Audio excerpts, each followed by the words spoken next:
So we need to be strong. And that requires investment, which is why we all agreed on a new defence investment plan.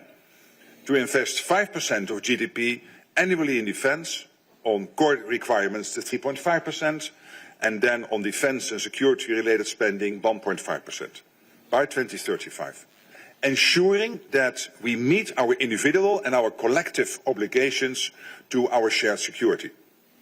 Czechia is already spending more than 2%, and I was so happy to hear that you now really have that credible path, that each year defence spending will increase to reach the 3% in 2030 and then beyond. And I'm grateful really for your work and your leadership here. And all allies, of course, need to do their part. Czechia is also a staunch supporter of Ukraine. Since Russia launched its full-scale invasion in 2022, you played a significant role in providing military aid to Ukraine. The Czech-led ammunition initiative has been a resounding success. I want to thank you for that. As you said, in 2024 alone, 1.5 million shells were delivered thanks to your leadership, and this is absolutely supporting NATO's effort to keep Ukraine as strong as possible in the fight now and tomorrow, hopefully leading, of course, to a peace deal. What's more, Czech personnel contributes to NATO's mission to provide security assistance and training for Ukraine, and SETU, that's our command, our joint command in Wiesbaden, and I welcome your offer to contribute to support NSETU's logistical efforts in Eastern Europe.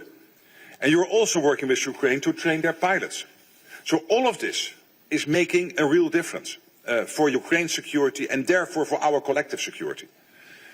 Of course, we're all pushing for an end to Russia's war against Ukraine and a just and lasting peace. And indeed, we just participated in a video conference with European and Canadian colleagues.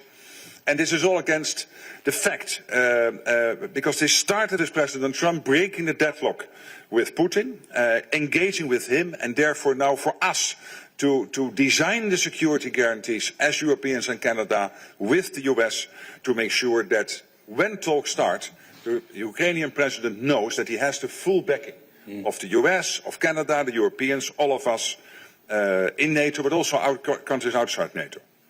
And of course, knowing that the prime foundation for all of this will be the Ukraine's armed forces itself. So you will have these Ukrainian armed forces as strong as possible, and on top of that, these security guarantees. And finally, mid-July, the American president decided to again have a massive flow of non-lethal and lethal weapons into Ukraine, paid for by NATO allies, so that scheme is now working.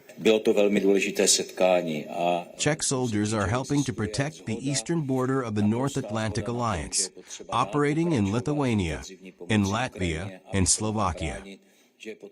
Our successful ammunition initiative proves that even smaller countries can play a strong role and significantly contribute to European security.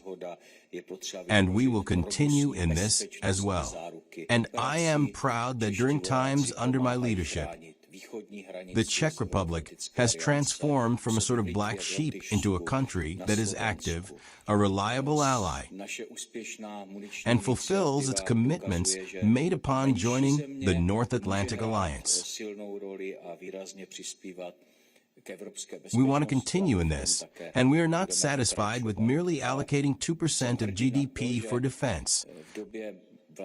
We plan to gradually increase the funds to 3% of GDP by 2030 and to the agreed 5% by 2035. In the draft state budget, which we are currently discussing and will soon approve, we have 2.35% for the next year. Investments in defense are also reflected in the modernization of our Army. We have decided on F-35 fighters, artillery systems, infantry fighting vehicles, helicopters, radars, and just yesterday, the government approved the acquisition of Leopard 2 A8 tanks. Investments in the defense industry contribute not only to our security, but also strengthen our economy, self-sufficiency, and create new jobs, benefiting us all. Our companies within the defense industry play a crucial role and practically cover the entire production chain from nitrocellulose to ammunition of all calibers. And our manufacturers are working to ensure that all parts of the supply chain are located in Europe. Because we need to eliminate dependency on China and other unreliable suppliers. And I appreciate that the North Atlantic Alliance is striving to expand industrial production in member countries, facilitating that industrial production. The European Union is doing this as well, and it is necessary to continue intensively in this direction. When I mention the Czech Munitions Initiative here, I want to clearly state again that we will keep our promise. We will deliver to Ukraine at least the same number of rounds as it was last year. Last year, it was 1.5 million. I think we can surpass that this year because we have already delivered 1.1 million pieces. And it's completely clear that sufficient artillery firepower remains one of the key elements of defense against Russian aggression. We are also continuing to train Ukrainian soldiers, and will soon begin training Ukrainian F-15 and F-16 pilots on subsonic aircraft and simulators.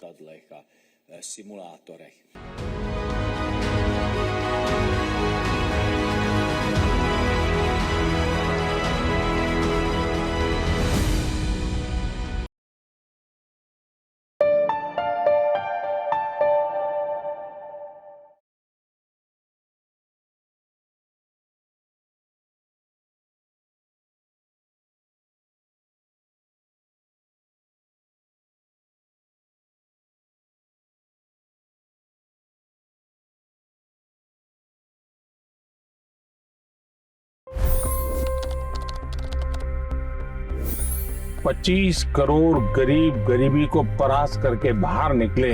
For the good of our nation, let's work together and let's truly make America great again. The fastest news breaks. Requested PM saying that look, you will have to speak to Putin and to Zelensky.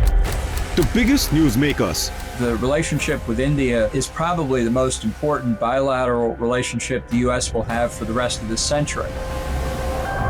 The capital delivered quite an election result today. Expert analysis. The million-dollar question today is how to stop this dance of death. Ground reports. I'm standing at the crossroad of the Kumbh Mela. Behind me are more than 100 entry ghats. Long-form interviews. Exclusionary politics is reflected in Manipur case as well. You don't bother because this is a small state. Deep dive into burning issues. It's often said DRC could be the richest country in the whole world. It's because of what sits underneath. Why exactly did the US topple the Sheikh Hasina government? HT videos. We don't just break news, we break it down.